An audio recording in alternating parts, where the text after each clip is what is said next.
Dans cette courte formation, je vous propose de découvrir l'instruction continue. Alors l'instruction continue s'utilise dans les structures itératives. Dans le cas présent, je prendrai la structure itérative for, mais n'oubliez pas que l'instruction continue s'utilise aussi bien dans un for each, un while, un do while, donc dans toutes les structures itératives, on peut utiliser l'instruction continue. Alors quel est l'intérêt de l'instruction continue? C'est que elle permet d'exécuter partiellement un bloc d'instruction contenu dans la structure itérative, ou on peut même ignorer en totalité le bloc d'instruction. Sans plus attendre, je vous montre un exemple. Ici, nous avons une boucle qui va itérer 10 fois, puisque on a initialisé la variable compteur à 0, et la condition de sortie, c'est i inférieur ou égal à 10. Si j'exécute ce programme, on voit bien qu'à chaque fois, j'ai exécution numéro 0 suivi de coucou. Maintenant, je vais illustrer avec l'instruction continue.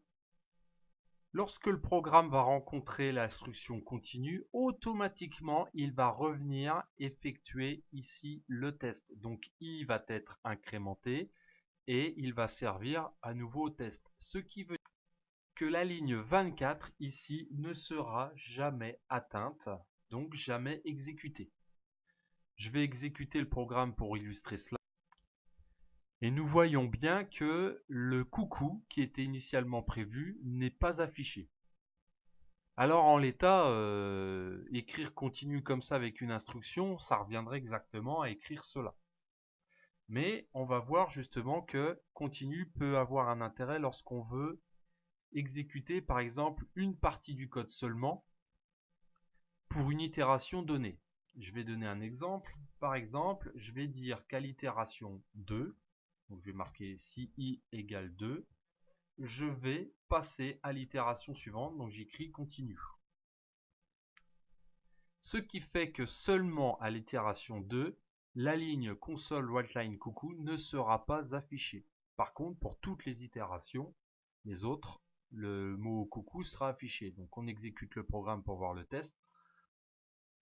Donc on voit bien que pour l'itération 0, on a le mot coucou, pour l'itération 1, on a le mot coucou, mais pour l'itération 2 ici, il n'y a plus le mot coucou. Donc l'instruction continue a été rencontrée et on est passé directement à l'itération suivante. Alors là, on vient de voir un cas où on a exécuté partiellement l'instruction qui était comprise dans le bloc. Maintenant, on peut très bien dire, eh bien moi je veux qu'à l'itération 2, on passe directement à l'itération 3. Ce qui fait que ce code-là ne sera pas atteint lorsque nous serons à l'itération, ou plutôt au numéro 3, puisqu'on commence à 0.